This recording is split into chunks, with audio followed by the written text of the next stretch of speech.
नमस्कार. 12 जानेवारी 2021च्या लोकसत्ता न्यूजपेपर डिस्कशनचा दुसरा भागमध्ये आपल्या सर्वांचं स्वागत आहे.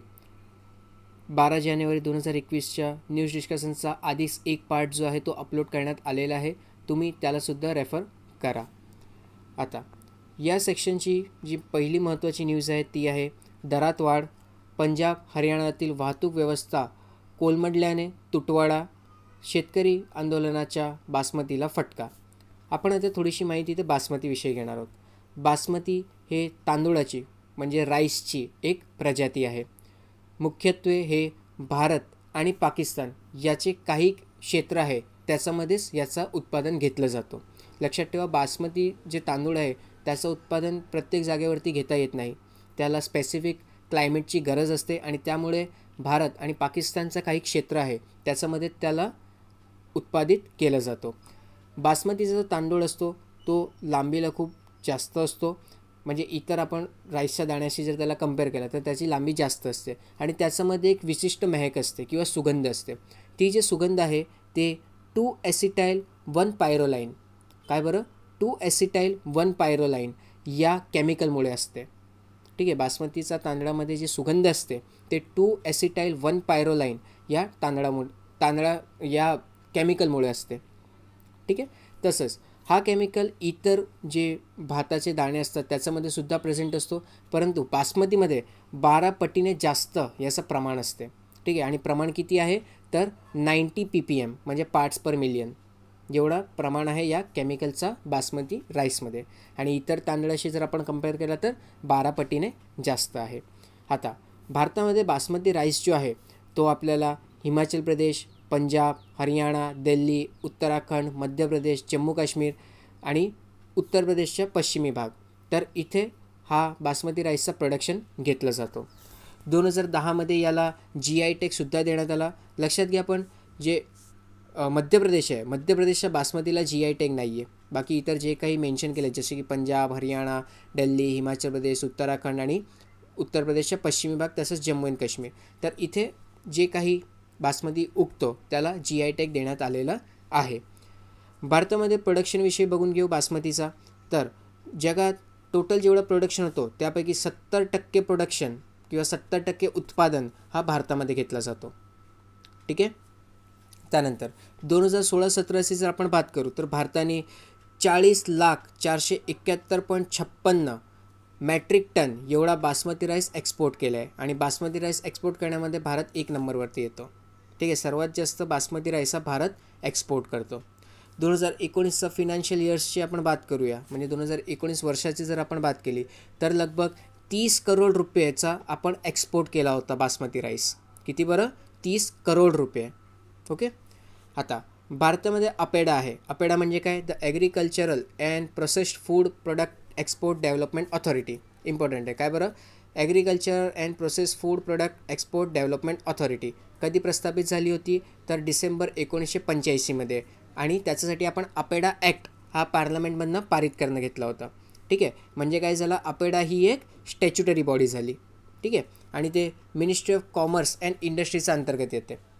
अच्छा, मग ही काय करते तर आपण बासमतीला काय दिलं आहे GI टॅग दिलं आहे. मग कुठल्याही प्रकारे GI टॅगचं हनन होणार नाही त्याच्यावरती लक्ष ठेवून म्हणजे त्याला संरक्षित करण्याचं काम जे आहे ते अपेडा करते. ठीक आहे, मिनिस्ट्री लक्षात ठेवा, ministry of commerce and industries. आता जर आपण इथे राईसविषयी माहिती घेतो म्हणजे भाताविषयी माहिती घेतो आहे तर थोडीशी भाताची कंडिशन्स म्हणजे कुठल्या कंडिशन्समध्ये भात आहे त्याचं प्रोडक्शन होतं त्याच्याविषयी सुद्धा माहिती घेऊ. इथे मी भाताची बात करतो आहे, बासमतीची बात नाही करतो. ओके, बासमती आपल्याला बघायचं तर आपण बघून घेतला. आता आपण स्पेसिफिकली भाताची बात करतो आहे, राईसची.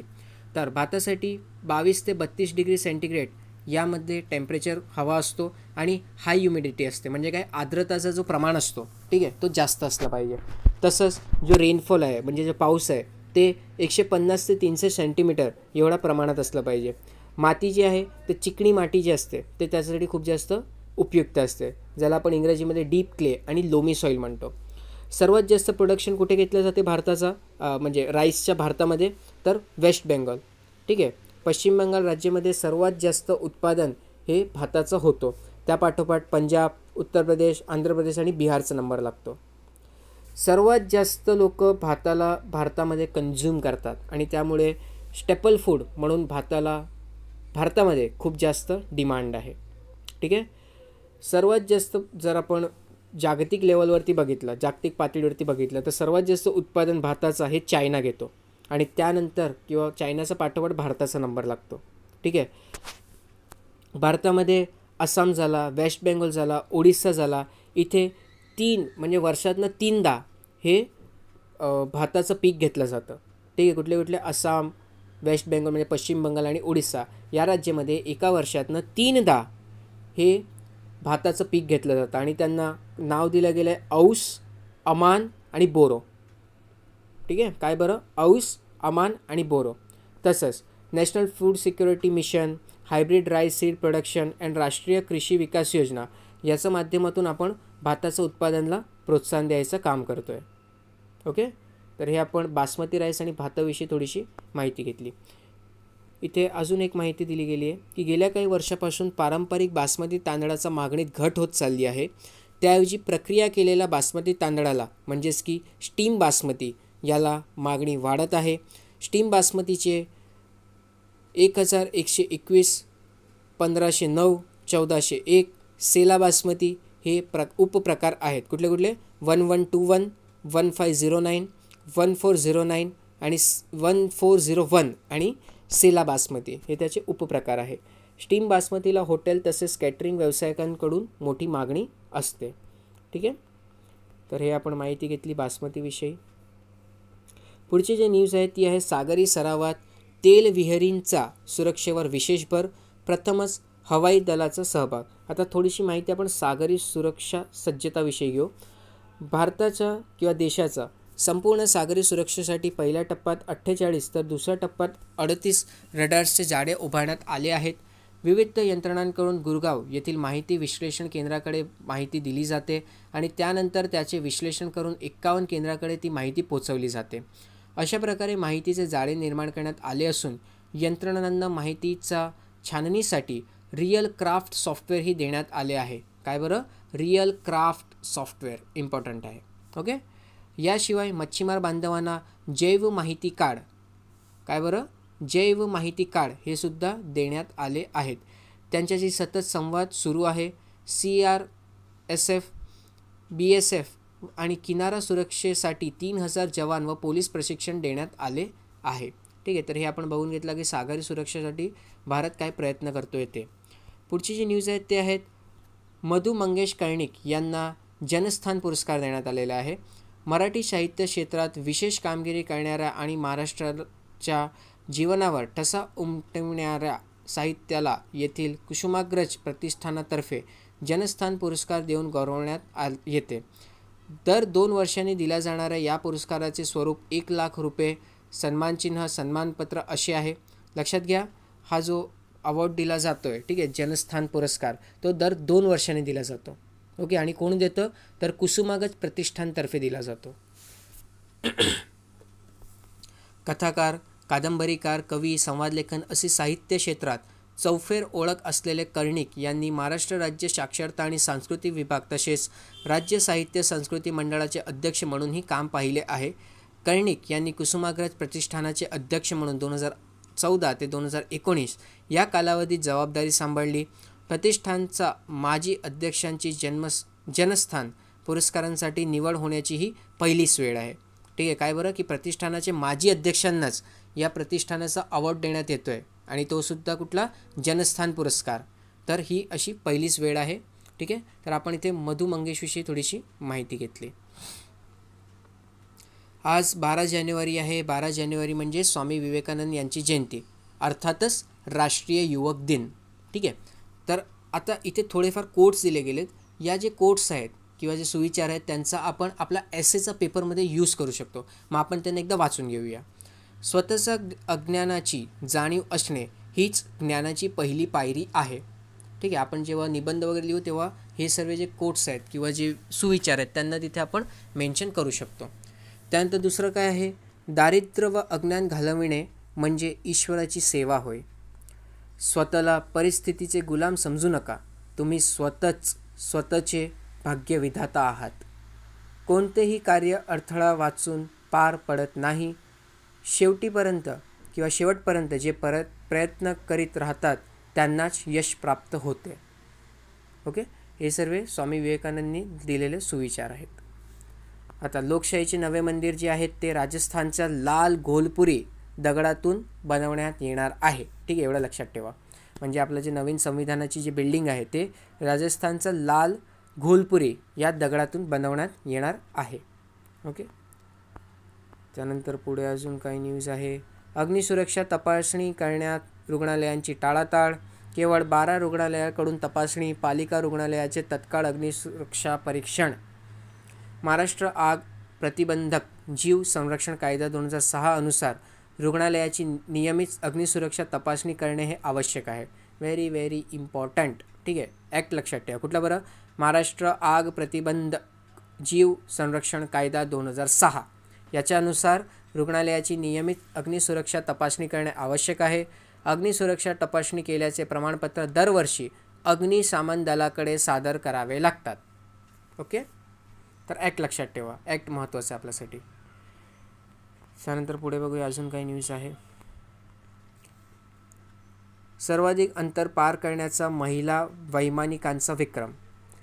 तर सर्व महिला वैमानिकांनी साध्य केलेले एअर इंडियाचे सॅन फ्रान्सिस्को बंगळूर हे विमान सोमवारी बंगळूरला येऊन पोचले आणि भारतीय विमानाने विना थांबा सर्वाधिक अंतर पार करण्याचा या विक्रमाची देशाचा हवाई वाहतुकीच्या इतिहासात नोंद झाली. कुठून ते कुठपर्यंत? तर फ्रान्सिस्को ते बंगळूरपर्यंत. ओके, आता स्थानिक वेळेनुसार शनिवारी रात्री 8:30 वाजता सॅन फ्रान्सिस्कोहून निघालेले AI-176 हे विमान सोमवारी पहाटे 3:45 बंगळूरचा केम्पेगौडा विमानतळावर उतरले. ओके, कुठून निघाले होते? सॅन फ्रान्सिस्कोहून. आणि कुठे येऊन पोचले? तर बेंगळूरचा केम्पेगौडा विमानतळावर. सर्व महिला वैमानिकांचा समावेश असलेले या चमूने उत्तर ध्रुवावरून सर्वाधिक अंतराचे उड्डाण करण्याचा विक्रम केला आहे. एअर इंडिया किंवा इतर कुठल्या भारतीय विमान कंपनीतर्फे संचालित हे सर्वात लांब अंतराचे व्यावसायिक विमान उड्डाण असेल असे एअर इंडियाने सांगितले आहे. जगाच्या 2 विरुद्ध टोकांवर असलेले या 2 शहरातील थेट अंतर 13,993 किलोमीटर असून त्यात सुमारे 13.5 तासांचा टाईम झोन बदल होतो. लोकांनी हर्षोल्लास व्यक्त करत ताळ्या वाजवत असताना captain Zoya Agarwal, captain Papagari Tanmayi, captain Akanksha Sonawane व कॅप्टन शिवानी मनहास यांचं स्वागत केलं. ओके, कोण कोण होतं? तर captain Zoya Agarwal, captain Papagari Tanmayi, captain Akanksha Sonawane आणि कॅप्टन शिवानी मनहास. ठीक आहे, तर इम्पॉर्टंट आहे, लक्षात ठेवायचं आपल्याला. आपण एक विक्रम घडवला आहे, ते पण एअर इंडियाचा फ्लाईटने. नेक्स्ट जे आहे ते आहेत राज्य बाल हक्क आयोग 7 महिने अध्यक्षांविना. भंडारा दुर्घटनेनंतर निष्क्रियता चव्हाट्यावर. आपण इथे आता बाल हक्क आयोगविषयी माहिती घेणार आहोत. ठीक आहे, बाल हक्क आयोग म्हणजे काय? तर इंग्रजीमध्ये national commission for protection of child rights. ठीक आहे, आता नॅशनल लेवलवरती सुद्धा एक बॉडी आहे आणि प्रत्येक स्टेटमध्ये सुद्धा बॉडी आहे. सध्या आपण नॅशनल लेवलची जी बॉडी आहे त्याच्याविषयी माहिती घेऊया. तर national commission for protection of child right हे मार्च 2007 प्रस्थापित करण्यात आला आणि त्यासाठी आपण commission for protection of child right act 2005 पारित केला. कुठलं बरं? The commission of protection of child right act 2005 हे ॲक्ट पारित केलं आणि त्याच्या माध्यमातून आपण national commission for protection of child right ही बॉडी बनवली. कधी बरं? तर मार्च 2007. आता हे जे बॉडी आहे ते ministry of women's and child development याचा अंतर्गत काम करते आणि या कायद्याच्या अंतर्गत आपण चिल्ड्रन्सना डिफाईन करताना सांगितलं आहे की ज्या व्यक्तीचं वय किंवा ज्या बालकाचं वय हे 0 ते 18 वर्षाचा अंतर्गत असेल त्यांना आम्ही चिल्ड्रन मानणार आहोत. ठीक आहे, बाळक कोणाला मानलं जाईल? तर ज्यांचं वय हे 0 ते 18 याचा अंतर्गत असेल ते. ठीक आहे, आता कमिशन आहे तर कमिशन का काम काय असते? तर जे काही लॉज वगैरे बनत आहेत तर त्यांचा किंवा पॉलिसी वगैरे बनवली जाते तर त्यांना शिफारस विचारली जाते की बाबा आम्ही बालकांच्या विषयामध्ये एखादी पॉलिसी बनवतो आहे तर त्याच्यामध्ये आम्हाला कुठल्या प्रकारे चांगली त्याला करता येईल ते आम्हाला शिफारस वगैरे द्या. ठीक आहे. तसंच कुठल्याही प्रकारचे जर गुन्हे वगैरे झाले असेल तर त्याच्यावरती इन्व्हेस्टिगेशन किंवा कुठलं एखादं प्रकरण समोर आलं असेल तर त्याच्यावरती अभ्यास करायचं काम हे या गटामध्ये केलं जातं. ठीक आहे. ठीक आहे. काय आहे त्याचं नाव? National commission for protection of child right. Okay. आणि ही एक स्टॅच्युटरी ऑर्गनायझेशन आहे. 2005चा कायद्यानुसार आपण याला बनवली आहे. ओके. याच्यामध्ये एक चेअरमन असतात आणि 6 मेंबर्स असतात. ठीक आहे. चेअरमॅन जे असतात, आणि लक्षात ठेवा चेअरमॅन आणि जे काही 6 मेंबर असतील त्यांचा जो वय आहे ते 35 वर्षापेक्षा जास्त असलं पाहिजे आणि त्यांच्याकडे कमीत कमी 7 वर्षाचा चिल्ड्रन्सशी रिलेटेड काम करण्याचा एक्सपिरियन्स असला पाहिजे. ठीक आहे. काय सांगितलं बरं मी, की जे काही त्यांचं वय आहे ते 35 वर्ष इतकं असलं पाहिजे किंवा त्यापेक्षा जास्त असलं पाहिजे, कमी असता कामा नये, आणि त्यांना कमीत कमी 7 वर्षाचा अनुभव असला पाहिजे मुलांजोडी कार्य करण्याचा. ठीक आहे. बाकीचे जे 6 मेंबर्स असतील त्यापैकी कमीत कमी 2 हे महिला असले पाहिजे, आणि बाकीचे जे काही आपण मेंबर्सना सिलेक्ट करणार आहोत त्यांना खालील दिलेल्या फील्डपैकी जे काही एखादी फील्ड असते त्याच्यामध्ये ते एक्सपर्ट असले पाहिजे. जसं की एज्युकेशन झाला, चाइल्ड हेल्थ झाली, ज्युवेनाइल जस्टिस झालं, त्यानंतर चाइल्ड लेबरला एलिमिनेट करणे, त्यानंतर चाइल्ड सायकोलॉजी अँड सोशिओलॉजी किंवा मग चाइल्ड रिलेटेड लॉज याच्यामध्ये त्यांची एक्सपर्टीज असली पाहिजे. ठीक आहे. किंवा त्यांना एक्सपिरियन्स असला पाहिजे या सर्व फील्ड्समध्ये. कुठले आहे? Education, child health care, welfare and child development, juvenile justice or care of neglected or marginalise children or children with disability म्हणजे अपंगत्व असते ते, elimination of child labour or child in distress, child psychology and sociology, law relating to child. ठीक आहे. तर याच्यामध्ये काय असलं पाहिजे? त्यांना एक्सपर्टीज असली पाहिजे. ओके. आता जे काही कमिशन आहे ते कमिशन अजून 2 कायद्यामध्ये सुद्धा लक्ष देतो. कुठले 2 कायदे आहेत ते? सर्वात पहिला पॉक्सो ॲक्ट जे 2012मध्ये आला होता, protection of children from sexual offence act 2012 आणि राईट टू एज्युकेशन ॲक्ट 2009. ठीक आहे. आता राईट टू एज्युकेशन ॲक्ट 2009चा अंतर्गतच NCPCR जे आहे त्याच्याकडे अजून थोडेसे ड्युटीसुद्धा देण्यात आले. ते ड्युटीज कुठले आहे?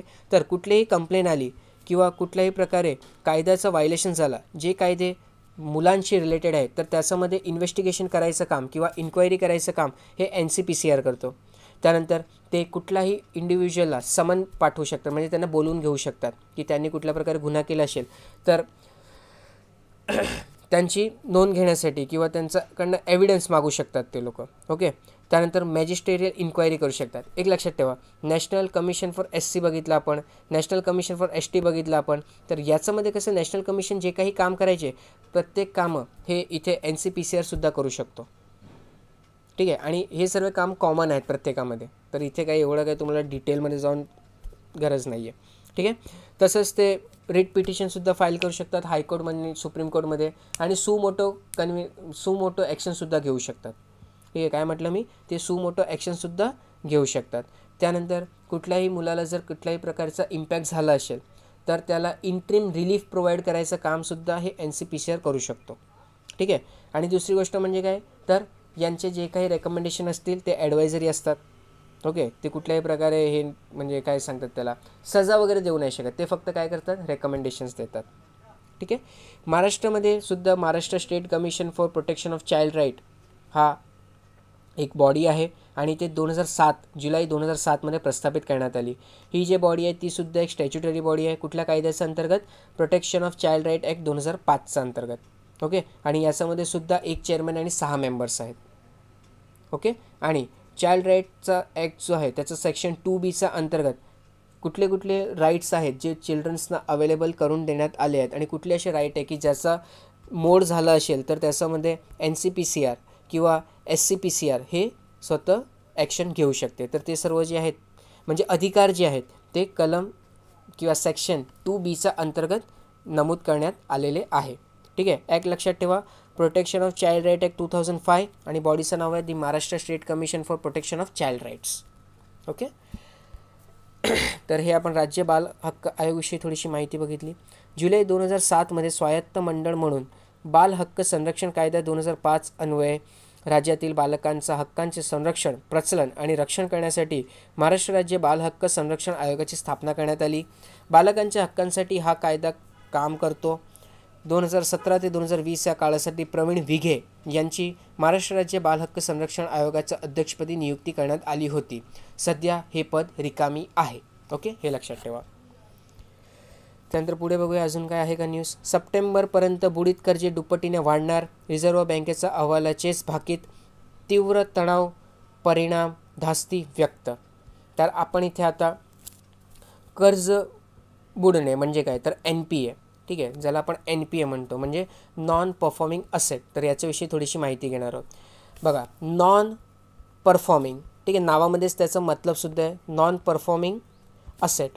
आता जे काही बँकचे असेट्स आहेत, आता असेट्स काय काय असतात तर बँकची जे काही बँक लोन वगैरे देते ते त्याचे असेट्स असतात. आता हे असेट्स जेव्हा कुठल्याही प्रकारे बेनिफिट करून देत नाही तेव्हा त्याला आपण नॉन परफॉर्मिंग असेट्स म्हणतात. ओके, किंवा हे असेट बुडीत जातात म्हणजे त्याच्याकडनं कुठल्याही प्रकारची आपल्याला आवक येण्याची शक्यता हे संपुष्टात येते, तेव्हा त्याला आपण काय म्हणतो NPA म्हणतो, म्हणजेच की नॉन परफॉर्मिंग असेट. ठीक आहे. आता लक्षात घ्या, एखादा लोन आहे, ठीक आहे, त्याला आपण नॉन परफॉर्मिंग तो झालं आहे असं केव्हा डिक्लेअर करतो तर जर तो कमर्शियल लोन असेल.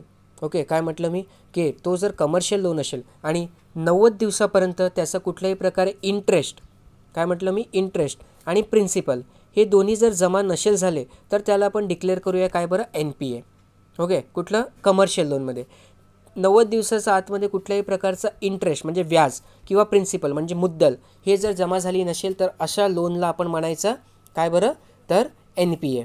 ठीक आहे. तसंच जर इतर कुठले लोन असतील तर ते 180 दिवसाचा त्याला टाईम पिरियड दिला जातो. 180 दिवसापर्यंत कुठल्याही प्रकारचं जर इंटरेस्ट किंवा जे प्रिन्सिपल आहे ते सबमिट न झालं तर त्याला आपण NPA डिक्लेअर करून टाकतो.